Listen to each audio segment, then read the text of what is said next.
como ninguém fala comigo, se fala eu não sei identificar, geralmente sou eu mesmo falando comigo mesmo. Mas, cara, eu acho que uma certeza de que a morte não é o fim parece ser algo extremamente acalentador ou sei lá, parece um pensamento gostoso. Que morri tem mais. Porque, no fim, a sensação que eu tenho de um cara que não sabe o que acontece depois é que, puta, parece um puta desperdício, porque tem um monte de experiência pra ter, coisa pra ver que não vai dar tempo. Mas você, aparentemente, sabe que existe algo depois disso aqui. Além do mais, esse meu corpo já morreu 2 vezes. Você falou, 2 infartos, não é? Na verdade, vários. Porque a contrariedade de existir frente aos painéis que eu sou obrigado a conviver é tão alto grau que eu me permito me sentir contrariado, mesmo sabendo que o corpo vai somatizar isso. Mas, ainda assim, eu terminei tendo essas experiências e o corpo morreu e, assim, além do que, eu ainda tive o privilégio de perceber que você estava morrendo. Além de que estava morrendo, que existe toda a eternidade nos esperando. Porque o eu da gente continua existindo ininterruptamente. O defunto está ali. Eu vi você falando também. Né? Então, assim, cara... Mas assim... Desculpa. Isso é bom para quem tem boa bagagem. Quando você deve, você está ferrado. A eternidade é muito ruim para quem está... A gente reencarna sem parar? Porque, ó, eu já fui em um... E aí eu tô falando com você que foi uma experiência com uma religião. Uhum. Mas eu tive num templo que o cara me falou que a gente reencarna um número de vezes necessário pra gente fazer o que tem que fazer. Mas o que tem que fazer aí é um bagulho meio que quem tem que... Eu que vou saber em algum momento. Sei lá. De novo, essa matéria ela é inconclusa. A gente não deveria pretender ter certezas de dizer frases desse tipo. É assim, assim, assim. Tá. Ninguém sabe. Pelo que eu imagino, deduzir das fofocas que eu... Né?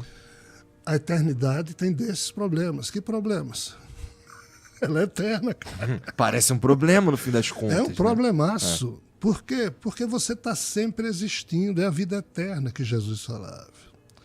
Só que nós, entre aspas, com o nosso modo humano de ser, a gente quer se eternizar sendo esse eu que a gente pensa que é agora, mas esse eu que é agora... com a evolução dos fatos daqui a 5 milhões de anos, não vai servir para coisa alguma. Eu fico imaginando assim. Porque outros eus, o espírito da gente que é eterno, vai ter, então... Mas, no fundo, é o mesmo eu, sendo sempre... Então, nós somos eternos, tá? E não há limites para isso. Mas o problema é, não, depois que eu fizer 50 encarnações, eu posso ir para o céu, vou tomar milkshake, blá, blá, blá, blá, blá, blá. Ok.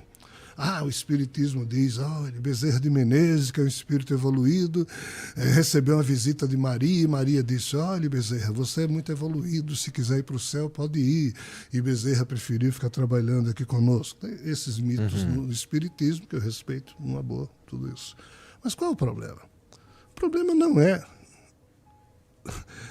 a infantilidade desse tipo de afirmação. Porque, assim... Você conseguiria, com todos os seus defeitos, ficar no céu, tomando milkshake, tocando violino, flauta e piano o tempo todo, sabendo que alguém que você ama está enfiado no caos? Que tipo de dignidade você teria se você ficasse no céu e alguém que você ama precisando de ajuda? Então, essa história de não mais vir aqui, sair da roda de Sansara, eu leio livros, vejo pessoas afirmando que isso tudo é de uma necessidade de aprofundamento, porque nós estamos esquecidos de algo que se chama dignidade existencial. Ninguém consegue se realizar só em si mesmo. Nós somos mamíferos. Nós nos realizamos em quem a gente ama. Não tem como a gente ser feliz ou estar em paz se alguém que a gente ama está ferradaço ao lado da gente. Nós nos realizamos nos outros. E isso é o amor incondicional que Jesus falava. O amor incondicional de Jesus não é a gente se abraçar e beijar. Não, eu não gosto de você, você não gosta de mim.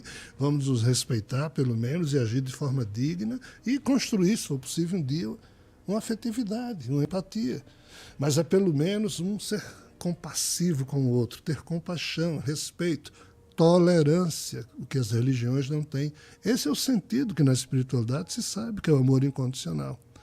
Então, em você sentindo o amor incondicional, você não fica parado no paraíso tomando milkshake.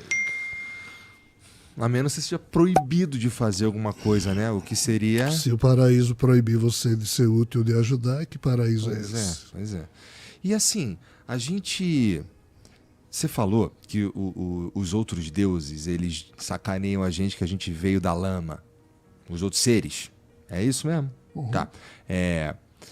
Mas não é verdade, pelo visto, já que a gente é, de certa forma, imortal.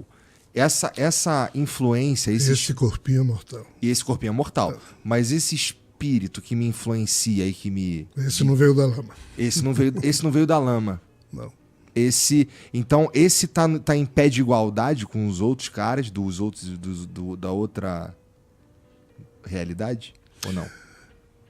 Seguinte, para a gente entender melhor isso aí, a gente teria que usar o conceito de Matrix.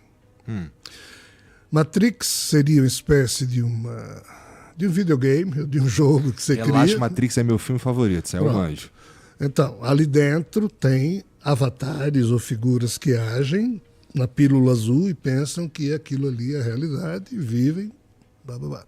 Só que fora da Matrix tem figuras apertando lá computadores que influenciam as pessoas lá dentro.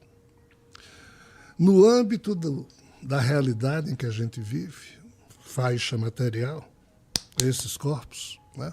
Isso aqui seria Matrix. Fora da Matrix, vamos entender a espiritualidade. Não é tão simples assim, porque tem esse universo vizinho que é uma outra história. Mas imaginemos, então, que quem está fora da Matrix seriam nossos espíritos. Então, esses espíritos foram, entre aspas, feitos à imagem e semelhança de Deus, o puro. Deus o puro. Tá, não é Yahvé. Quem está dentro da Matrix, aí porta o código podre definidor à imagem e semelhança desse ser adoentado que é Yahvé. Tá. A gente teria que fazer essa distinção. Então o nosso espírito guia, ele é criado pelo Deus o puro. Segundo o que Krishna explicou no chamado Uttara Gita, o Mahabharata, em um dos seus capítulos, tem lá o Bhagavad Gita, que conta uma conversa de Krishna e Arjuna quando eles eram jovens. Mas o Uttara Gita é uma outra Gita, ou seja, uma outra canção do Senhor Krishna ensinando a humanidade, e conta uma conversa de Krishna e também de Arjuna, mas quando eles estavam velhos. Aí aqui Arjuna pergunta a Krishna, mas Krishna, o que é um ser? O que é um ser humano? Aí Krishna, então, pela primeira vez explicou o que se chama constituição setenária do ser. Setenária no sentido de 7. Tá. Então Krishna estava dizendo, são 7 corpos que constituem um ser. Esse corpo físico e mais 6. Aí Krishna dizia, existe uma tríade imortal composta por um corpo átmico que Krishna se achava o Deus Supremo. Ou seja, que do jeito que eu posso tirar uma célula do meu corpo e esta célula vai servir de base para a clonagem de um outro ser, é como se o Deus, esse Deus amoroso, retirasse de si uma mônada, que a gente chama de alma, o corpo átmico, e, segundo Krishna, essa porção perfeita, o corpo átmico, foi investido por 2 envoltórios espirituais chamados búdico e manásico. Então, o corpo átmico, búdico e manásico compõe a tríade imortal, que é o que a gente chama de espírito ancorado na alma. Nossa, mas isso é muito complexo. É a vida espiritual, está fora da Matrix. Mas para que isso consiga grudar nesse corpinho aqui dentro da Matrix, o chamado espírito está encarnado nesse corpo, foi necessário, então, a turma criar esses 3 fantasminhas que correspondem aos 3 corpos que, junto com esse, formam 4, que é o quaternário inferior, dentro da Matrix, mais ou menos, e fora da Matrix, mais 3. Os 3. Então, essa constituição setenária. Entendi.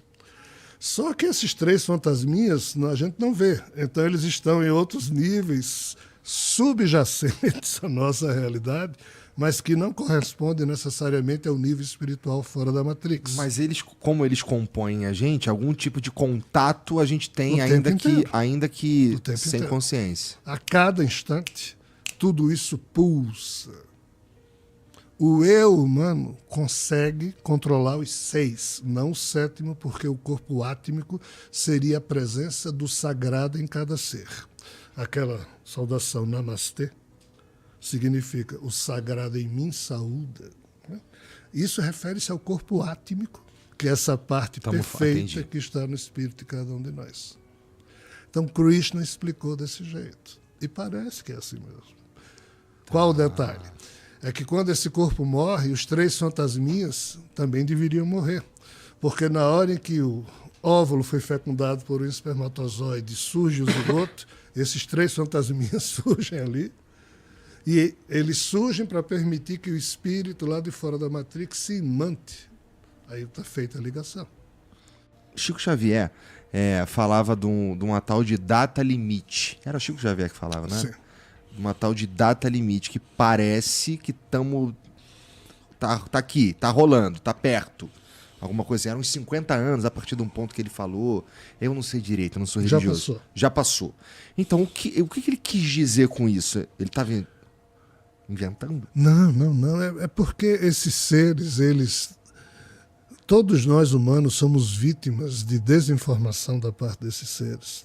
Todos nós humanos somos vítimas da má ou errada interpretação que a gente é obrigado a ter sobre essas coisas. Por isso que quando a gente conta uma história a alguém e esse alguém vai repassar a história, já sai bastante diferente da original. Agora imagina você lidar com questões não humanas, receber Difíceis essas de entender. informações, entender e depois você vai transmitir. Sai diferente, cara. Não tem como Não sair. era a intenção falar merda, mas pode sair uma merda aqui ali. E o pior, os espíritos não sabem tudo. E o pior, esses seres que nos dão informações nos usam. Então, às vezes, a gente ingenuamente entende uma coisa ou acredita que aquilo que foi dito é aquilo e, de repente, não é. Não é que Chico tenha feito nada de errado, ou eu, ou seja lá quem for. É porque o sistema é podre por trás da vida humana. Só que Chico é Chico. Chico é quais os principais seres humanos do século XX? Se Chico Xavier não for o número 1, está errado, porque eis um ser humano em toda a sua acepção de beleza.